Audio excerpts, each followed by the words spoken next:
Hamami i Durrësit, një objekt mjaft i rëndësishëm i trashëgimisë kulturore në qytet, por jo vetëm, është hapur për vizitorët. Pas dëmtimeve të tërmetit të vitit 2019, godina ju nënshtrua restaurimit të plot si pjesë e programit EU for Culture dhe tashmë është gati për vizitorët. Alban Ramuhito, drejtori i Qendrës Muzeore në Durrës, në një prononcim për mediat u shpreh në lidhje me hapjen e këtij monumenti.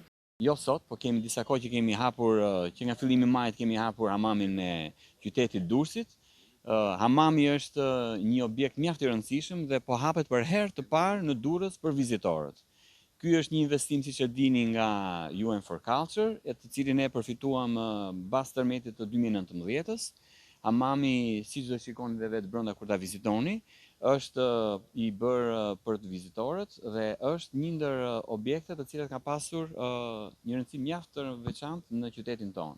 Pra, me hamamin ne mbushim edhe një puzzle të cilin e kishim të munguar në pjesën historike të qytetit, i cili përbën edhe një nga pikat më të vizituara të cilët ne duam ta promovojmë edhe sot. Ramuhito tha se është gati të hapet shumë shpejt dhe muzeu arkeologjik. Atëherë, muzeu arkeologjik do të hapet shumë shpejt, është drejt përfundimit të punimeve, kështu që edhe në momentin kur do të hapet dhe do të kemi mundësinë që të gjithë vini ta shikoni dhe të vizitoni, pasi është një objekt mjaft i rëndësishëm dhe muzeu arkeologjik, i cili na shërben mjaft ne për turizmin, por nuk do të harrojmë që për herë të parë do të hapen të treja katet e muzeut arkeologjik, gjë që nuk ka ndodhur asnjëherë më përpara.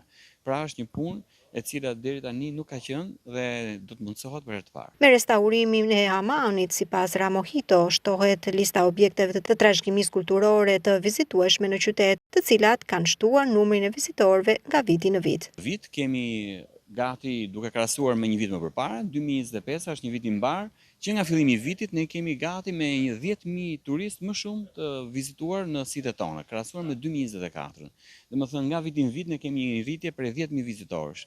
Sigurisht, vizitorët sa më shumë promocion dhe sa më shumë ne të jemi të gatshëm për t'i ofruar sa më shumë objekte, siç është ky rasti i sotëm, aq më tepër do të vinë vizitojnë, pasi nuk kemi më vetëm një amfiteatër, nuk kemi vetëm një torë, e cila dhe torra për herë të parë është hapur edhe ka qenë vizituar për turistët, pasi ka qenë më përpara një bar kafe, ndërsa hamami ku jemi sot nuk ka qenë kurrë i hapur gjatë në të gjitha kohrat, nuk ka qenë asnjëherë i hapur. Ka qenë vetëm thjesht para viteve 1900 që ka qenë i shërbyer si hamam për qytetarët e Durrësit dhe këtë eksperiencë ju do ta shikoni, do ta ndjeni edhe vetë kur të hyni brenda. Godina një kaçe e hamamit të Durrësit, e ndërtuar në shekullin e 18, është një nga 10 hamamet e mbijetuar në Shqipëri nga periudha e sundimit Osman. Godina ju nënshtrua me një fond prej 32 milion lekësh restaurimit.